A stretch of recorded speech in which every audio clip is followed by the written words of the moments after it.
Hi all, எல்லோரும் எப்படி இருக்கீங்க? இன்றைக்கி வெதர் ரொம்ப நல்லா இருந்துச்சு. சுற்றி எங்களுக்கு பெருசாக எதுவும் மழை இல்லை. பட் ஆனால் 1 வீக்காக கொஞ்சம் மழை இந்த மாதிரி தான் லைட்டாக தான் இருக்குது எங்களுக்கு. உங்கள் ஏரியாலலாம் எப்படி இருக்குதுன்னு சொல்லுங்கள், கமெண்ட் பண்ணுங்கள். பட் ஆனால் நல்லா இருந்துச்சு கிளைமேட்டு. இந்த 1 வீக்காக சம்மர் சீசனில் இந்த 1 வீக்காக இந்த மாதிரி மழை பெஞ்சிட்டு சாரலாக அந்த அதாவது என்ன சொல்கிறது, பசங்க எல்லாருமே நல்லா என்ஜாய் பண்ணாங்க. அந்த ஜில்னஸ் வந்து நல்லா இருந்தது. அந்த பனித்துளி மாதிரி இலையில நிற்கிற அந்த தண்ணியை பசங்க அப்படியே தெளித்து விளையாடிக்கிட்டு நல்லா என்ஜாய் பண்ணாங்க. ஸோ பசங்களுக்கு எதனா செஞ்சு கொடுக்கலான்னு நினச்சி நான் சட்டுன்னு ஒரு ஐடியா பண்ணிகிட்டு இருந்தேன்.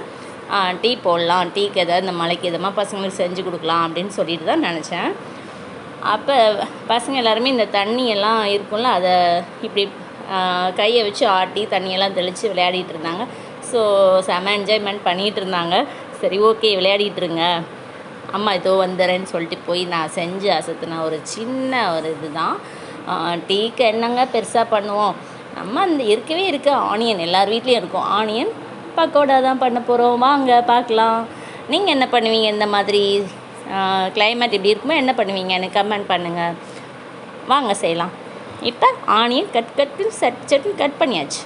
அதில் கருவேப்பிலையெல்லாம் உதுத்து போட்டாச்சு. ஸோ நெக்ஸ்ட் என்ன ப்ராசஸ், நம்ம அந்த கடலை மாவு உதிரியாக இருக்கிறத சளிச்சிக்கிறோம். சளிச்சிட்டு என்ன பண்ணுறோம், லைட்டாக சால்ட்டு சேர்த்துக்கணுங்க. அந்த இதில் சால்ட்டு லைட்டாக போட்டு ஆட் பண்ணிவிட்டு, காரப்பொடி இருக்கு இல்லையா, மிளகாத்தூள், அது நான் 1 ஸ்பூன் 1.5 ஸ்பூன் அப்படியே தூவி விட்டேங்க. தூவி விட்டுட்டு நம்ம என்ன பண்ணணும்னா, இதை சும்மா தண்ணியை ஊற்றி பிசைஞ்சிடக்கூடாது, தெளித்து பிசையணும். நம்ம அந்த பக்கோடாக்கு எப்பவும் செய்வீங்க. ஸோ அது மாதிரி தான் தெளித்து பிசைஞ்சிட்டு நல்லா அப்போ தாங்க கிறிஸ்பியாக இருக்கும். நம்ம நல்லா அது மொறுப்பாக அந்த டீ வேகணும். ஒரு பக்கம் எண்ணெய் காய வச்சாச்சு. இந்த அடுப்பில் நான் டீ போட்டு முடிச்சிட்டேன். இப்போ என்ன பண்ண போகிறோம், உதுத்து போட்ட பக்கோடா சட்டுன்னு ரெடியாக போகுது. எடுத்து பசங்கக்கிட்ட இந்தாங்க பசங்களான்னு சொல்ல போகிறோம்.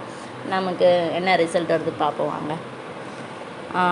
சாப்பிட்றீங்களா பசங்களான்னு கொண்டு போய் நீட்டுவோம். சாப்பிட்டேன், என் பையன் என்ன சொல்கிறான் பாருங்கள். Super, thank you.